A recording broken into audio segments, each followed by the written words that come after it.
એકવાર એક ભાઈ બંદૂક રાખી હતી પોતાની સલામતી માટે, અને પછી પૈસા ને પાકીટ ને બધું લઈને ઘરેથી નીકળ્યા, અને ત્યાં રસ્તામાં ચોર કે એવા ખિસ્સા કાતરું કે એવા માણસો મળી ગયા, અને પછી એને લૂંટી લીધા. લૂંટાઈ ગયા પછી પાછા આયા ઘરે દોડતા દોડતા, હાંફતા હાંફતા.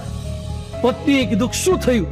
એ કે મારી બેગ લઈ લીધી, મારું પાકીટ લઈ લીધું, મારી ઘડિયાળ કઢાઈ દીધી, બધું જ ચોરી ગયા. પત્ની કે પણ બંદૂક હતી તોય તમને કેમ લૂંટી ગયા? શેના માટે લીધી હતી બંદૂક? બોલીશ નહીં, બંદૂક તો માંડ માંડ સંતાડીને બચાઈને લાયો છું.